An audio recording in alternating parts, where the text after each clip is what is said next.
तो आज हम लोग भी फाइनली अमृत स्नान कर लेंगे और इसका जो पुण्य है हमको भी प्राप्त होगा। तो इस वीडियो में मैं आप लोगों को दिखाने वाली हूँ कि जो अमृत स्नान है उसका क्या महत्व है और यहाँ से क्या चीज़ें लेके जानी चाहिए और किस तरह से पूजा करना है, किस तरह से स्नान करना है, किस तरह से दान करना है। तो इन सभी की विधि जो मैं करी थी उसके बारे में आपको बताऊंगी। वैसे भी मुझे भी ज़्यादा कुछ पता नहीं था, सोशल मीडिया से और कुछ लोगों की बातें सुन करके ही मैंने भी किया।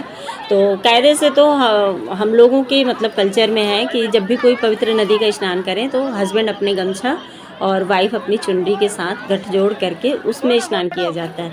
बट यहाँ पे ये सब चीज़ें पॉसिबल नहीं थी, इतना सब कुछ लेके आना, तो इसलिए हमने एक दूसरे का हाथ पकड़ा और डुबकी 5 बार लगाए। तो इस तरह से इस विधि को हमने पूरा किया और उसके बाद ना यहाँ जो गंगा जल का स्तर था ना वो बहुत ही कम था। मतलब आपको डुबकी भी लगाना है तो पहले घुटने के बल बैठ जाइए फिर लगाइए। और यहाँ पे पानी थोड़ा सा मुंह में भी आ गया था। वैसे पानी मुंह में आचमन करना चाहिए, तो वो शायद मैं की नहीं थी इसलिए वो अपने आप से आ गया। तो थोड़ी सी खांसी सी भी आ गई थी मुझे। और एक दूसरे को फिर हमें पीठ की तरफ ना गीला नहीं हुए थे हम लोग, तो इसलिए फिर एक दूसरे के ऊपर पानी डाल के हम लोग गीले हुए। और अभी इसका महत्व समझ में आ रहा है कि लोग नहाने के बाद रील्स वगैरह में पानी क्यों फेंक रहे थे। शायद यही रीज़न रहा होगा, एक दूसरे को गीला कर रहे होंगे, क्योंकि पानी का स्तर जो था ना वो बहुत कम रखा गया है सेफ्टी के अकॉर्डिंग। अच्छी बात भी है। फिर हमने यहाँ पे सूर्य जी की तरफ पूर्व दिशा में मुँह करके और फिर जल चढ़ाए हम लोग 5 बार। उसके बाद 5 बार हम लोग परिक्रमा कर लिए जिस जगह पे खड़े थे वहीं पे। और स्नान के बाद जो पूजा विधि है वो आगे मैं बताऊंगी आप लोगों को। और मैं ऐसा नहीं कह रही हूँ कि ऐसा ही होता है, मैं ये बता रही हूँ कि मैंने क्या क्या किया अमृत स्नान के बाद। और अमृत स्नान से पहले ही जब हम स्टेशन से यहाँ के लिए निकले थे तभी से मन में एक अलग ही मतलब शांति आ गई थी। और यहाँ पे स्नान के बाद का तो फिर मैं आप लोगों को मतलब शब्दों से तो बता ही नहीं सकते हैं क्या खुशी और क्या आनंद मिल रहा था। हाँ, भीड़ जरूर था और एक दूसरे की आवाज़ भी यहाँ तक की सुनाई नहीं दे रही थी, पर फिर भी एक आनंद में जो महसूस होता है ना वो चीज़, मतलब पूरी पॉजिटिव वाइब्स आ रही थी अपने आप ही। तो इसलिए कहते हैं कि इस तरह की जगहों पे जाने के बाद ना आप अपने आप शांत हो जाते हैं। सारा गुस्सा ख़त्म हो जाता है। मेरे तो मतलब मेरे अंदर बहुत ही ज़्यादा गुस्सा रहता है ना, तो वो सब कुछ मेरा बिल्कुल शांत हो गया था और मन शांत हो जाता है। ये चीज़ तो समझ में आई मुझे भी। फिर उसके बाद स्नान के बाद मैं पूजा की तैयारी कर रही थी और मेरा माघ स्नान जो चल रहा है ना, तो उसमें मतलब पवित्र नदियों में स्नान करने का महत्व बढ़ जाता है। तो मुझे ये भाग्य प्राप्त हो गया, सौभाग्य कहना चाहिए, कि मैं एक ही दिन कम से कम नहा पाई। और महाकुंभ में तो कल्पवास का महत्व है ही, तो कल्पवास जो करते हैं वो तो पूरे 1 महीने स्नान करके और दीपक जलाते हैं। पर हम लोगों के लिए तो ये पॉसिबल नहीं है, बस एक दिन ही आए। तो मैंने इसलिए सारे महाकुंभ में जो सारा कल्पवास का जो है ना सारे दिन का जो फल है वो कैसे प्राप्त करें, तो वो मैंने इस तरह से प्राप्त किया, आप लोग को बताती हूँ। मैं घर से ही ना 31 या 30 जो बातियाँ होती हैं ना लंबी वाली, उनका दीपक बना ली थी घी में। और सिर्फ एक ही दीपक बनाई थी, उसमें 30 बाती मैंने लगा दी थी, यानी कि पूरे 1 महीने का एक एक दिन का एक एक दीपक जोड़ के। क्योंकि अब 31 कहना चाहिए 31 या 30 मतलब दिए आप ले करके और घाट पे जलाएंगे तो थोड़ा सा मतलब मुश्किल काम भी था। और कचरा के हिसाब से भी देखा जाए तो फिर वो गंदा करने का काम हो जाता है। ऐसे एक दीपक है तो थोड़ा सा कम गंदगी होगा इस तरह से। तो इसलिए मैं पूरे 31 दिन के लिए जो दीपक जलता है तो वो मैं इकट्ठा ही आज यहाँ पे 31 दीपक जलाऊंगी। और ये जो भी पूजा है ना हम दोनों हस्बैंड वाइफ साथ में ही करेंगे, क्योंकि जब आप सुहागन होते हो तो आपको किसी भी चीज़ में पूजा में एक साथ ही भाग लेना चाहिए। और यहाँ पे हम लोग गंगा जल भर लिए थे, क्योंकि जो जल है वो बहुत ही इम्पॉर्टेंट है यहाँ से लेके जाने का। क्योंकि पवित्र नदियों का जल और जो यहाँ की जो रज है, मिट्टी है जो, उसको ज़रूर लेके जाइएगा, क्योंकि उससे एक ना पॉजिटिव वाइब्स अपने आप आपके घर में आ जाएगी। और ये जो जल है ना हमेशा आपके पूजा में भी काम आएगा। और यहाँ पे हम लोग आए थे तो स्नान के बाद हम मतलब हमारे कल्चर में है सिंदूर लगाना कंपलसरी होता है, उसके बाद ही कोई काम कर सकते हैं। तो यहाँ पे बस मैंने हस्बैंड जी से ही ये सौभाग्य भी प्राप्त कर लिया और उनके हाथों से ही मैंने कहा आप सिंदूर लगा दो। तो सिंदूर लगाए, फिर उसके बाद हम लोग पूजा शुरू किए। तो गंगा जल और जो गंगा जी की रज है वो तो हस्बैंड जी ले आए। और उसके बाद अब हम लोग कर लेंगे गंगा जी की पूजा। तो गंगा जी की पूजा के लिए ना सबसे पहले गंगा जी की बेदी बनानी होती है। और यहाँ पे भीड़ इतनी ज़्यादा थी कि हम लोग पता है क्या किए थे, घाट के पास अगर हम स्नान करते ना तो फिर हमारे सामान की देख रेख में थोड़ी सी प्रॉब्लम होती, क्योंकि वहाँ पे ना बहुत भीड़ थी।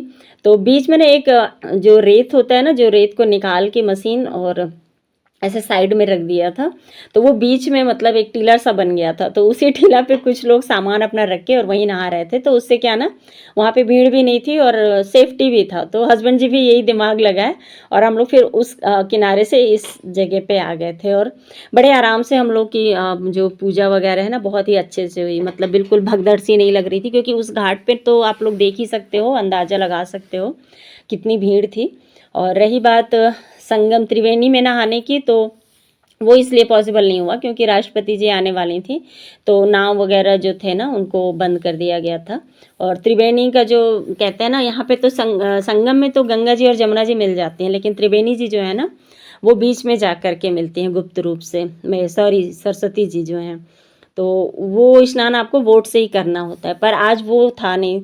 और मैं सही बताऊं तो जो अमृत स्नान का महत्व है ना, वो आपके मन से रिलेट करता है। अगर आप घर पे भी हैं और गंगा स्नान सोच के आप कर रहे हैं, तो उतना ही फल आपको मिलेगा जितना लोग गंगा जी में आके नहाएंगे।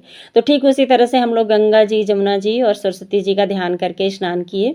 तो ऐसा नहीं है कि हमको ये फल नहीं मिलेगा, हमको भी उतना ही फल मिलेगा जितना कि जो बोट से जाके बीच में स्नान कर रहे थे। और देखिए, कहीं भी आप नज़र दौड़ाएंगे हर जगह भीड़ थी, बहुत भीड़ थी।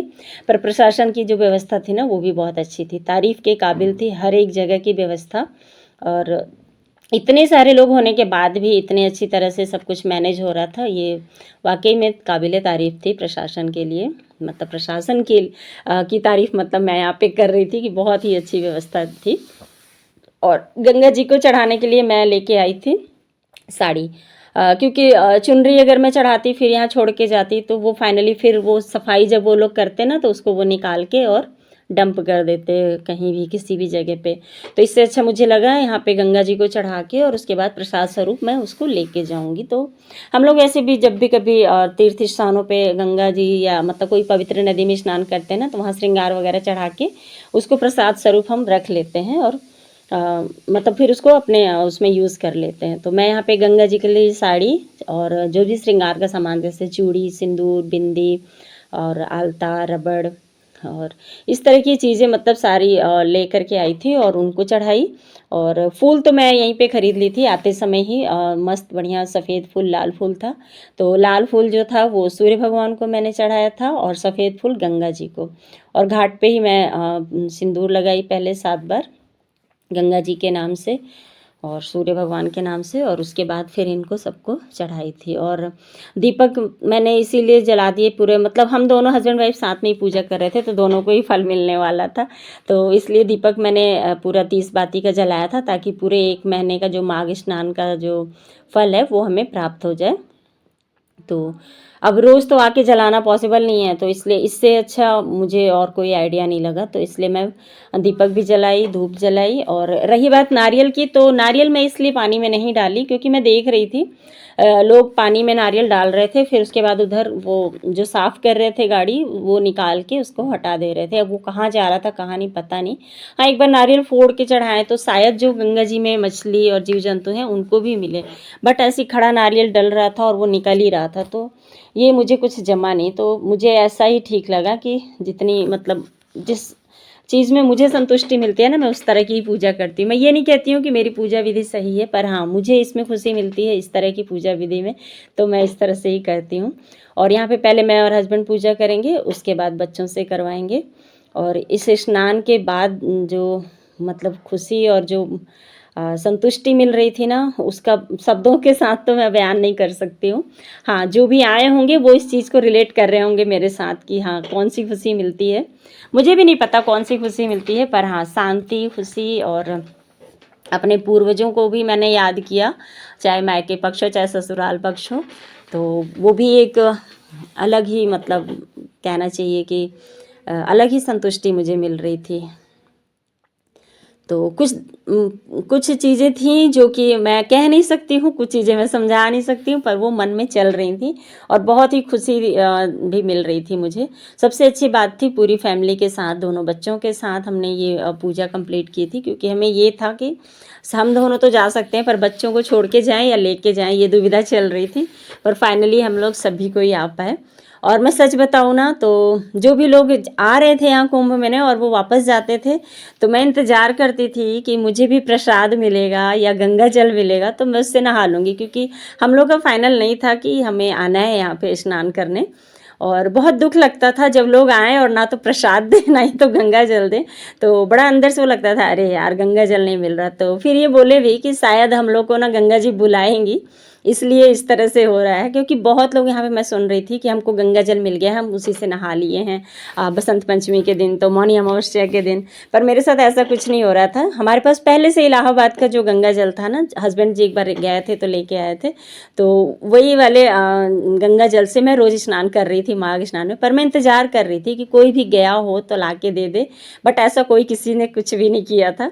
पर कोई बात नहीं, जब कहते हैं ना भगवान उन्हीं को देखते हैं जिनको लोग दुत्कारते हैं, तो मेरे साथ भी ऐसे ही हुआ था। मुझे प्रसाद नहीं मिला था, शायद भगवान को पता था कि वो यहाँ पे खुद ही आके अपना लेके जाएगी, तो बस वैसा ही हुआ हम लोग के साथ ही। मतलब सिर्फ 3 से 4 दिन में हमारा टिकट कंफर्म हुआ था, अगर कंफर्म नहीं होता तो शायद हम नहीं आते यहाँ पे। पर वही है, माता रानी की कृपा थी कि उन्होंने बुलाया, गंगा मैया ने, और हम लोग यहाँ पे आए और बहुत ही अच्छे से हो गया स्नान वगैरह। बस एक चीज़ की कमी रह गई, भोर का जो स्नान होता है ना वो नहीं कर पाई थी मैं नदी में, पर हो गया मैं वो इसीलिए मैं अपना वहीं पे करके आ गई थी। और यहाँ पे हम लोग फिर एक थोड़ा सा फ़ोटो की क्लिक कराए, क्योंकि ये जो समय है ना ये बार बार नहीं मिलता है, बड़े नसीब से मिलता है कहते हैं। हर गंगे हर गंगे हर गंगे। तो यहाँ पे गंगा जी की हम लोग पूजा कर लिए थे, उसके बाद बारी आती है दान और पुण्य की। तो चलिए अभी पहले हम लोग यहाँ से निकलेंगे और कपड़े चेंज करेंगे, क्योंकि चेंजिंग रूम थोड़ा सा दूरी पे था घाट से, ऊपर मतलब जाना पड़ रहा था 10-15 या 20 कदम, मैंने गिना नहीं था, इस तरह से ही था। और हम लोग फिर से वापस से नदी में से ही निकल के जा रहे थे, और छोटा बेटा सबका चप्पल पकड़ा था और मैं अपना गंगा जल ली थी, क्योंकि कहते हैं ना जब भी यहाँ से निकलो तो गंगा जल लेके हाथ में जाना चाहिए।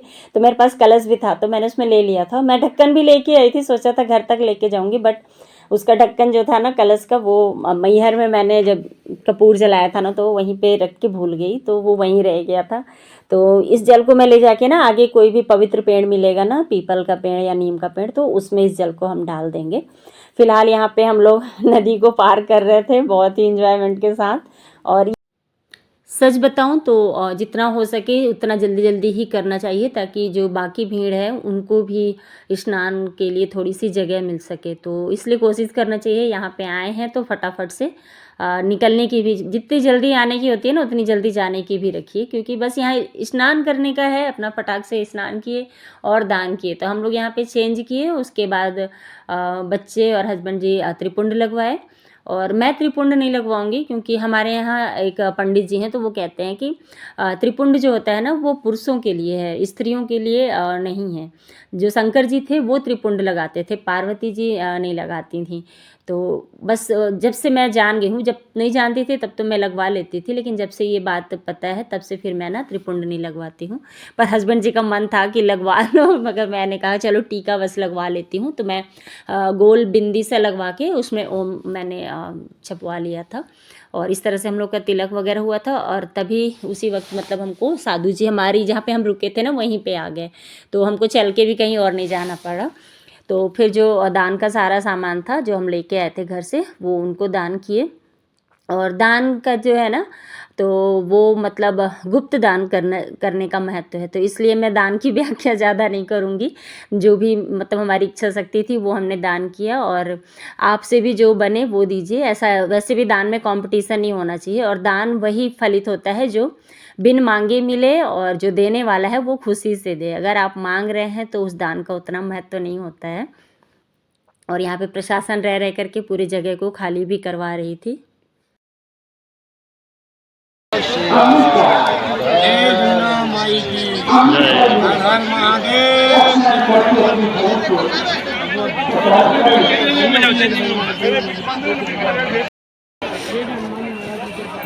पैर छू लो, पैर छू लो।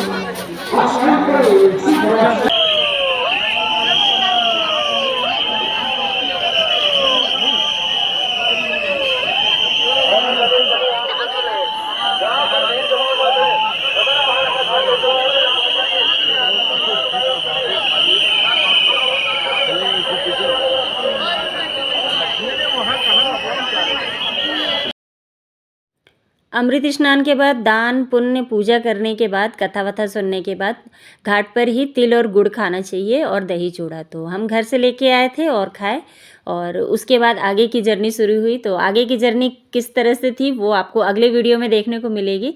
और इस वीडियो में अगर आपको कुछ भी पसंद आया होगा ना दोस्तों, तो वीडियो को लाइक ज़रूर करना। अगर चैनल पे आप नए हो तो सब्सक्राइब कर लेना। जो भी नए लोग मुझसे जुड़े हैं उनका वेलकम है हमारे यूट्यूब फैमिली में। तो चलिए फिर मिलूंगी नए वीडियो में, तब तक आप लोग बने रहिए हमारे साथ। हाँ, अगला वीडियो ज़रूर देखिएगा, और पिछला वीडियो अगर आप लोगों ने नहीं देखा है तो उसे भी जाके देखिए, तो आपको मेरे प्रयागराज की पूरी जर्नी समझ में आ जाएगी। तो चलिए फिर मिलूंगी नए वीडियो में, तब तक के लिए बाय बाय, अपना ख्याल रखिएगा।